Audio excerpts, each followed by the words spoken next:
Panorama group, जो सोचता है वो करता है। आपके अपने सपनों का आशियाना। नमस्कार, भारत लाइव देख रहे हैं आप। देखिए, बिहार में चुनाव की जो प्रक्रियाएं हैं एक एक करके समाप्त हो रही हैं।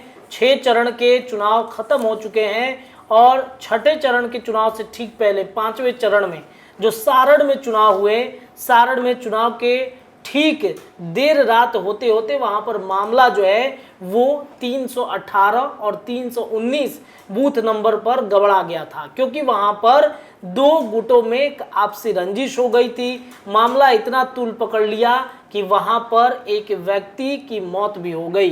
रोहिणी आचार्य पर कई आरोप भी जिस बूथ पर वो पहुंची थी वहां के लोगों ने लगाए कि रोहिणी आचार्य जो थी वो बूथ पर बोगस वोटिंग कराने के लिए और साथ ही साथ बूथ कैप्चरिंग, बूथ छपवाने का जो मामला है उसको लेकर के वहां पर पहुंची हुई थी। लोगों ने जमकर विरोध कर दिया, क्योंकि वो बूथ पर कहा जा रहा था कि भारतीय जनता पार्टी क्या वो बूथ है, वहां पर एक मुश्त वोट राजीव प्रताप रूडी जो बीजेपी के उम्मीदवार हैं उनको पड़ता है। लेकिन रोहिणी आचार्य की बेचैनी बढ़ गई थी और इस वजह से 3 बार उस बूथ पर गई। लोगों की नाराजगी इतनी बढ़ गई कि उनका जम के विरोध हुआ और इस मामले ने इतना तूल पकड़ लिया कि बिहार के राजनीति गलियारे में खूब चर्चा होने लगी। सारण के इस मामले पर अब एक एक करके कार्रवाई हो रही है। हमारे साथ सीनियर जर्नलिस्ट चंदन झा जी मौजूद हैं। इनसे जानेंगे कि छपरा में, सारण में जिस बूथ पर यह घटना हुई, जो मामला गबड़ाया, किन किन लोगों पर कार्रवाई हो रही है, क्या वो राजनीतिक दल के लोग हैं या फिर कोई अन्य व्यक्ति है। देखिए रत्नेश, एक ही पहले बता दें, जो चुनाव आयोग बहुत फूंक फूंक कर कदम रख रही है, एक एक चीज़ को देख रही है, कहीं उस पर आरोप न लगे पक्षपात का। तो एक तरह से उन्होंने डीआईजी और कमिश्नर को कहा था रिपोर्ट भेजने के लिए। कल चुनाव आयोग की टीम गई थी छपरा और वहाँ पे अपनी खुद वो जाके जांच की वो टीम, और डीआईजी कमिश्नर की रिपोर्ट भी कल शाम में पहुँची। इससे पहले आपको बता दें, जो रोहिणी पर और रोहिणी के साथ जो घूम रहे थे भोला यादव पे, वहाँ पे एफआईआर हो चुका था। जी, जी, जी। जो आप लोगों ने ऐसा क्यों किया, आप लोग गए थे क्यों, आप लोगों ने बॉडीगार्ड का मिसयूज किया, ये सब मतलब शांति भंग की, सरकारी कामकाज में बाधा किया, तो इस तरह के मामले दर्ज हो चुके थे। इसमें राबड़ी देवी के 2 बॉडीगार्ड जो रोहिणी के साथ घूम रहे थे उनको भी निलंबित किया गया।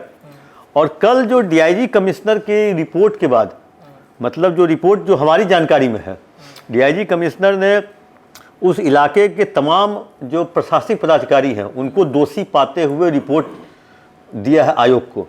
उसी रिपोर्ट के आधार पे आयोग ने आज छपरा के एसपी को तत्काल प्रभाव से हटा दिया। अच्छा, छपरा के एसपी को मतलब हटा दिया गया है।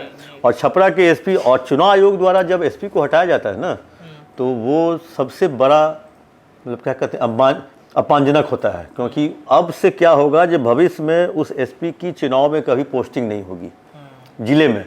आप 5 साल रहिए, लेकिन चुनाव की घोषणा होते ही सबसे पहला काम सरकार करता है जो वैसे लोगों को हटा दिया जाता है, जिसको चुनाव आयोग हटाता है। मतलब किसी और विभाग में उनकी, हाँ, मतलब पुलिस मुख्यालय में पोस्टिंग हो जाती है। जी, जी, जी। तो एक तरह से, और ये अभी कार्रवाई अंतिम नहीं हुई है, अभी और कार्रवाई होनी बाकी है। अच्छा।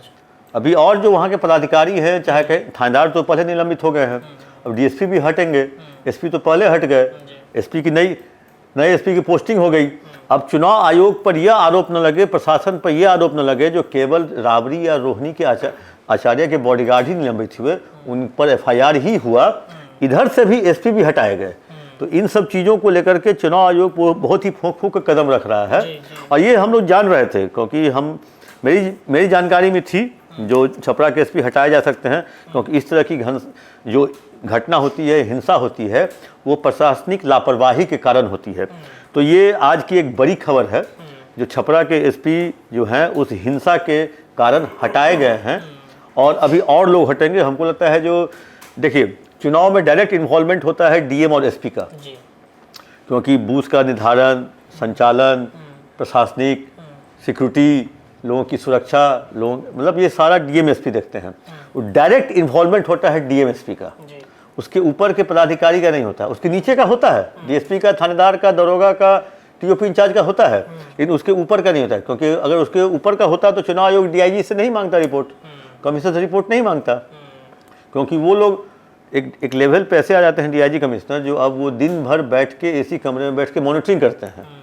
तो इसीलिए हो सकता है, जो देखिए काउंटिंग से पहले वहाँ की डीएम पे भी कार्रवाई हो सकती है, लेकिन ये अपने आप में एक बड़ी खबर है और ये प्रशासनिक महकमे में इस खबर ने एक तरह से तहलका मचा दिया है, जो छपरा के एसपी हटाए गए। मतलब अब जो चुनाव 7वें चरण का सबसे अंतिम चरण का जो पटना और पटना के आसपास नालंदा, जहानाबाद, सासाराम, काराकाट, वहाँ के प्रशासनिक अधिकारी अब मुस्तैद रहेंगे कि भाई इस तरह की कोई घटना ना घटे, और घटता भी है तो उसका जितना जल्दी हो सके सॉर्ट आउट किया जा सके। आपको याद होगा जो चुनाव से पहले 2 जगह के एसपी हटाए गए थे, जी, नवादा के और आरा के, और चुनाव आयोग को दोनों जगह पे 3-3 नाम गया, उसमें से एक नाम चुन के उन्होंने भेजा, तब वो होता है। मतलब एक चुनाव के समय कोई सरकार नहीं, कोई तंत्र नहीं, केवल चुनाव आयोग ही डायरेक्ट इन्वॉल्व होता है ट्रांसफर, पोस्टिंग, पदस्थापन में, और उनके प्रशासनिक में उनके कहे अनुसार वो चीज़ें चलती हैं। लेकिन आज की ये बड़ी खबर है, क्योंकि प्रशासनिक हलकों में और पॉलिटिकल गलियारों में ये बड़ी खबर है, क्योंकि अभी तक लोग यही कह रहे थे। कल भी देखे रोहिणी आचार्य का ट्वीट आया था, जो केवल मेरे ही बॉडीगार्ड पे क्यों कार्रवाई, हम पे ही क्यों FIR। कई लोगों के बॉडीगार्ड के बारे में चर्चा, हाँ, उन्होंने कई लोगों के बॉडीगार्ड के बारे में चर्चा किया, जो उसको क्यों इतना बॉडीगार्ड मिला हुआ है, ब्लैक कैट कमांडो मिला हुआ है, इस सब लोगों को। लेकिन इसीलिए उसी समय हमको लग गया था, हम लोगों को लग गया था जो कुछ बड़ी घटना या बड़ी कार्रवाई छपरा मामले में हो सकती है। अब ये देखना है जो आगे और किस तरह की कार्रवाई होगी, क्योंकि आज एक हमारी जानकारी के अनुसार जो ये रिपोर्ट गई है, DIG दिए होंगे पुलिस प्रशासन के बारे में, कमिश्नर दिए होंगे एडमिनिस्ट्रेशन के बारे में, तो हमको लगता है जो DM पर भी गाज गिर सकती है, उन पर ऐसी बातें निकल रही हैं। हाँ, ऐसी बातें निकल रही हैं। DSP भी हटाए जाएंगे, क्योंकि DSP की पोस्टिंग हुई है ठीक चुनाव से पहले। तो वैसी स्थिति में ये एक बड़ी कार्रवाई है, और इसको प्रशासनिक हलकों में बहुत ही गंभीरता से लोग ले रहे हैं। और आगे जो 7वें चरण है, सबसे अंतिम चरण, हाँ, सबसे अंतिम चरण, उस 8 सीट के SP और DM तो अलर्ट मोड में आ गए होंगे, पूरा प्रशासन अलर्ट मोड में आ गए होंगे कि कहीं कोई चूक नहीं होनी चाहिए, परिंदा पर न मार सके, उस तरह की तैयारी लोग कर रहे होंगे। वैसे हमको लगता है जो अगले चरण में जो 8 सीट है, मतलब इस टाइप के हॉट सीट केवल एक हैं तो पाटलिपुत्रा है, या मीसा भारती हैं। मीसा भारती भी लालू यादव की बेटी हैं, राबड़ी की बेटी हैं, तेजस्वी की बहन है, तेज प्रताप की बहन है।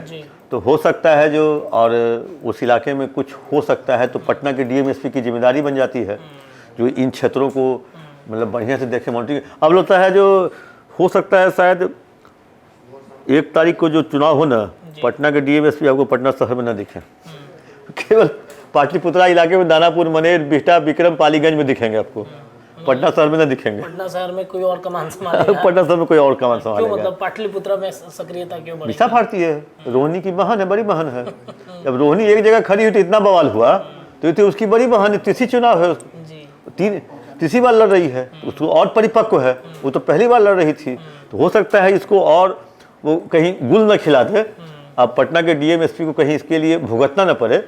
तो हो सकता है बेचारे, क्योंकि चुनाव, किसी आदमी को चुनाव आयोग हटाता है ना, तो उस IAS IPS के लिए कैरियर पर एक ब्लैक स्पॉट है कि चुनाव के दरमियान नहीं सरकार, हाँ, सरकार हटाती है तो ब्लैक स्पॉट नहीं है, चुनाव आयोग हटाती है तो ब्लैक स्पॉट है, क्योंकि आप आजीवन अपने नौकरी के खत्म होने तक, समाप्त होने तक चुनाव में नहीं रहेंगे, चुनाव में आपकी पोस्टिंग नहीं होगी, चुनाव आप नहीं करा सकते हैं। चलिए देखिए, तो सारण मामले में एक बड़ी कार्रवाई हुई है, मामला कहीं ना कहीं वहां पर फंस गया है, और अंतिम दिनों में यानी अंतिम चरण में 7वें चरण के चुनाव 1 जून को होने हैं। ऐसे में DM और SP जो पटना के हैं उनकी सक्रियता बढ़ेगी, ऐसा हमारे senior journalist Chandan Jha sir कह रहे हैं। और सर लगातार बिहार पुलिस और बिहार पुलिस से जुड़ी तमाम खबरें जो हैं वो अपडेट करते रहते हैं, तो ऐसे ही हम खबरों पर लगातार निगाहें बनाए हुए हैं। आपकी निगाहें भारत लाइव पर होनी चाहिए, जुड़े रहिए हमारे चैनल के साथ। बहुत बहुत धन्यवाद। नोरमा ग्रुप, जो सोचता है वो करता है। अगर ये वीडियो पसंद आई और वह बिहार के राजनीति और बिहारियत से सरोकार रखेनी तो सब्सक्राइब बटन दबा के चैनल के सब्सक्राइब कर ली। ओजे एगो घंटी बा, ओकरा बटन दबा देला से कुल सटीक और मारक खबर रुआ मुफ्त में मिल जाई। अगर रुआ पत्रकारिता के हमनी के नया प्रयोग में सहयोग कर चाहतानी तो ज्वाइन बटन दबा दी। पेटीएम नंबर नोट कर ली 9386816700। धन्यवाद।